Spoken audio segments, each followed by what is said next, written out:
Well, hi there. This is Laura from Firebird Summit for this week's live stream.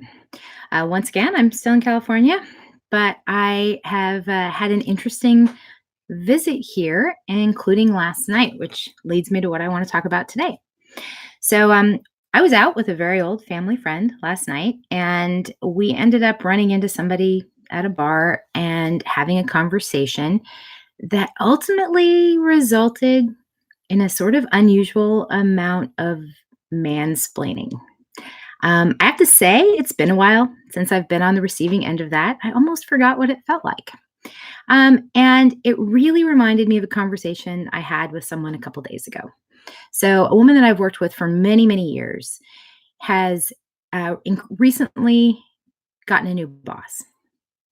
And her new boss has been increasingly bombastic and critical, often in public. He, like many, has a tendency to interrupt and step on people when they talk. And she is having a lot of frustration around figuring out how to deal with it. One of the things that often happens for women when we get frustrated, particularly at work, is that we will find ourselves crying. And that, of course, just makes it worse. It makes us feel less in control.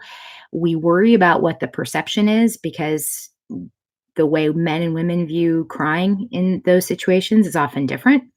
And so, what happens for a lot of women who find themselves frustrated is they shut down. I've been in that position many times. I've worked with a lot of women who found themselves in that position many times. And so what I have often found myself coming back to or helping somebody come up with tactics that they can employ in that scenario.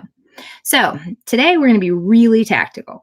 If you have a boss or colleague, client, anybody in a position where they are really, really upsetting in terms of their behavior and you're struggling to react, got three tactics that I found can be very helpful over the years. First, most importantly, don't react right away.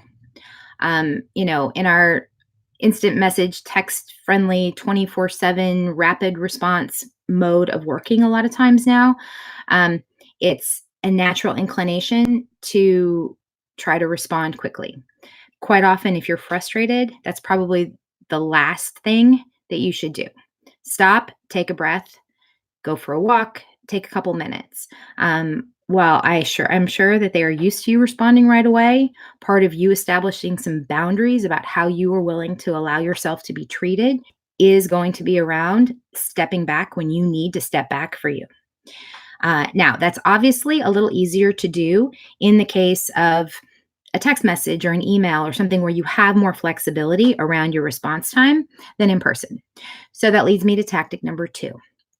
If you know you're dealing with somebody who has a knack for getting you in a place where you're so emotional that you're struggling to react and you just have a traffic jam in your brain of things that you want to get out and they're stuck and you're getting frustrated around your inability to articulate what you want, then what I would strongly suggest, and again, I've done this before, it can be extremely useful, write yourself a script, 2 or 3 lines.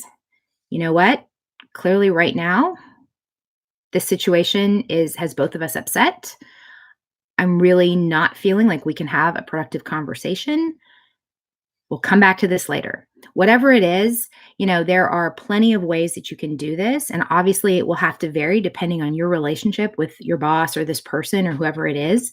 But it's very important for your ability to set boundaries to recognize that when you aren't feeling ready to have this conversation, to stop the conversation.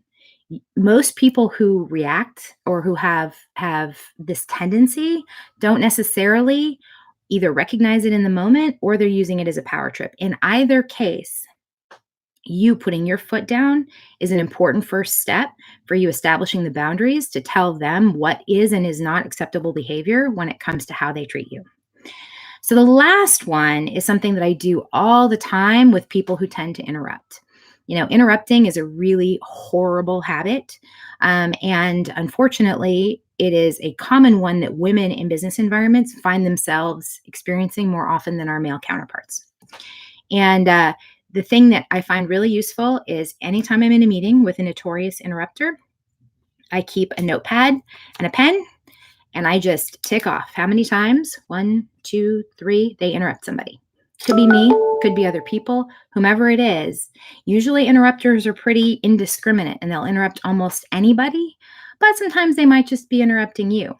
Whatever it is, just keep score. Now, here's the key though. When it's time to talk to them about this, when you begin this conversation, always start in a private setting. You don't want to exacerbate things by publicly calling them out, particularly if you're dealing with a very dominant ego that's trying to establish authority, which is not unusual in a new boss kind of situation or something like that. Then the last thing you want to do is publicly embarrass him. So don't do that out of the gate. Now, down the road, you might decide that escalation of the situation requires that, but that is very much a nuclear option. So I would strongly recommend against doing it out of the gate. Eventually, you might work up to that, but to start, it's really safe and fair to go into your next one on one with that person and say, I don't know if you're aware of this, but in that meeting we had the other day, I was counting, you interrupted people 12 times in a 1 hour meeting. Are you aware that you do that? And if you ask the question and pose it, more often than not, you'll probably find that they weren't even aware that they were doing it. So that's usually another really good place to start. Dealing with a difficult boss or anybody who has that kind of power dynamic over you can be extremely upsetting and frustrating, especially when they've come into sort of your home and where you're comfortable and started upsetting your apple cart. Totally understand all the reasons that that's tough. There are ways to start tackling it though. And I also completely understand that the last thing you want to do is burst into tears because you're frustrated.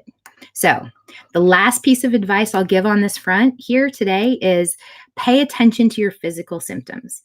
Most of us, when we start feeling frustrated, when we start feeling that traffic jam of emotions and words jumbling up in our head that blocks our ability to speak clearly and to articulate our point, usually we have physical symptoms. Some of us get tightness in the chest. Some of us get sweaty palms. Whatever it is, start paying attention to your physical symptoms so that you can preempt the situation as early as possible. So, who's driving you crazy? Thanks. Have a wonderful day, and I hope you guys all have a great week.